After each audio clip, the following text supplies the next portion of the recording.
Suicide করতে গিয়েও একদম শেষ মুহূর্তে ফিরে এসেছে এমন একজনের সাথে গতকাল আমার কথা হয়েছিল। আমি মেয়েটাকে জিজ্ঞেস করেছিলাম তার জন্য সুইসাইড করতে গিয়েছিলেন। মেয়েটা নির্লিপ্তভাবে উত্তর দিয়েছিল একটা ছেলের জন্য। তারপর জিজ্ঞেস করলাম তাহলে সুইসাইড করে শেষ মুহূর্ত থেকে ফিরে আসলেন কিভাবে? মেয়েটা বলল আমি ফ্যানের সাথে ঝুলে ফাঁস দিতে গিয়েছিলাম, ফ্যানের সাথে ওড়না পেঁচিয়ে গলায়ও লাগিয়েও ফেলেছিলাম। নিচের চেয়ারটা পা দিয়ে ফেলে দিলেই আমার জীবনের ইতি ঘটে যাবে। বাসায়ও তখন কেউ ছিল না যে আমাকে বাঁচাবে। কি মনে করে যেন চেয়ার না ফেলে গলার ওড়না পেঁচিয়ে অনেকক্ষণ যাবৎ স্থির হয়ে দাঁড়িয়েছিলাম। কেমন যেন পাথরের মতো লাগছিল নিজেকে।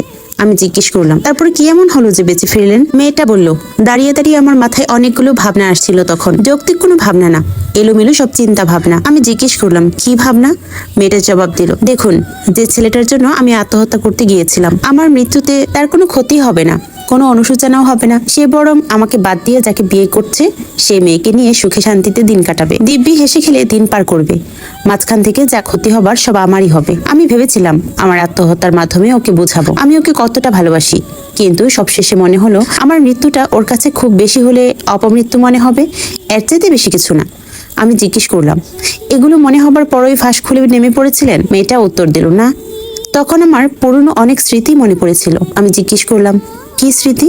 মেয়েটা বলল বিয়ের অনেকদিন পর্যন্ত আম্মুর বাচ্চা হচ্ছিল না, এটা নিয়ে দাদু বাড়ির সংসারে সবসময় নানান অশান্তি হতো। তারপর দীর্ঘ 6 বছর পর আমি জন্মাই। আম্মু বলেছিল আমি নাকি অনেক ছোট অবস্থায় জন্মেছিলাম, আমার ওজন ছিল মাত্র 1300 গ্রাম। বাঁচবো কিনা সেটা নিয়ে ডাক্তাররা আশঙ্কায় ছিলেন।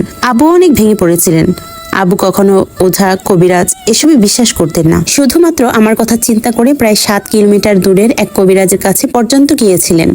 কবিরাজ নাকি বাবাকে অনেকগুলো কঠিন শর্ত দিয়েছিল। 3 দিন আব্বুকে শুধু পানি আর চিরা খেয়ে কাটাতে হবে। আরো কি কি যেন শর্তও দিয়েছিল।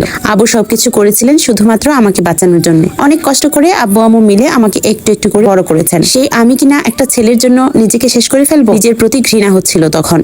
অনেকক্ষণ ওভাবেই গলায় ওড়না পেঁচিয়ে চেয়ারটাতে দাঁড়িয়েছিলাম। এলোমেলো ভাবে তখন এসব ভাবনা বারবার আসছিল মাথায়। তারপর ওভাবে অনেকক্ষণ দাঁড়িয়ে থেকে একটা সময় পর নেমে আসি, ফাঁস খুলে ফেলি। তারপর চুপচাপ টেবিলে বসে অনেকক্ষণ যাবৎ বাইরের দিকে তাকিয়েছিলাম। বাইরে গাছের পাতা নড়তেছে, পাখিরা উঠছে। ভাবছিলাম আমি মারা গেলে গাছের একটা পাতা নড়াও থামবে না, পাখিরাও আগের মতোই উড়বে, কারো কিচ্ছু হবে না। যা হবার সব আমার হবে আর আমার বাবা মায়ের হবে। আসলে এগুলো আগে কখনো নোটিস করা হয়নি, ওই দিন বসে বসে করেছিলাম। তারপর সুইসাইড নোটটাও ছিঁড়ে ফেলেছিলাম।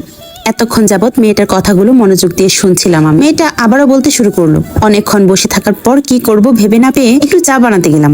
অনেক সময় নিয়ে যত্ন করে বানালাম। খেয়ে দেখলাম অসম্ভব সুন্দর হয়েছে। আমি তেমন একটা চা বানাই না, বানাতেও পারি না, আম্মুই সবসময় বানায়। ভাবলাম আজকে আব্বু আম্মুকেও চা বানিয়ে খাওয়াই। ওনাদের অফিস থেকে আসার সময় হয়ে গিয়েছিল তখন। তারপর যত্ন করে 2 কাপ চা বানালাম। আসার পর আব্বু আম্মুকে চা দিলাম। ভেবেছিলাম ভালো হবে না, কি নাকি আবার বলে, এটা ভেবে আমি আমার রুমে চুপচাপ বসেছিলাম। একটু পর আব্বু আমার রুমে এসে একটা হাসি দিয়ে বলেছিলেন মা, চা নাকি তুমি বানিয়েছো, অনেক ভালো হয়েছে তো, এখন থেকে প্রতিদিন তুমি চা বানিয়ে খাওয়াবা। কিন্তু জানেন ওই মুহূর্তে না আমার নিজেকে সবচেয়ে সুখী মানুষটা মনে হচ্ছিল আমার আরো অনেক দিন বাঁচা দরকার, আব্বু আম্মুর জন্য, কিংবা নিজের জন্য হলেও, অন্তত আব্বুকে প্রতিদিন চা বানিয়ে খাওয়ানোর জন্য হলেও। এই গল্পটা থেকে আমাদের সবার একটা জিনিস শেখা উচিত, আপনার একটা ভুল সিদ্ধান্ত আপনার জীবনের অনেক সুন্দর মুহূর্তগুলো কেড়ে নিতে পারে। তাই অবশ্যই ভেবেচিন্তে পদক্ষেপ নেবেন। গল্পটি আপনাদের কাছে কেমন লেগেছে? যদি ভালো লেগে থাকে ছোট্ট একটা কমেন্টের মাধ্যমে জানাতে ভুলবেন না। আজকের মতো বিদায় নিচ্ছি। সবাই ভালো থাকবেন, সুস্থ থাকবেন। আল্লাহ হাফেজ।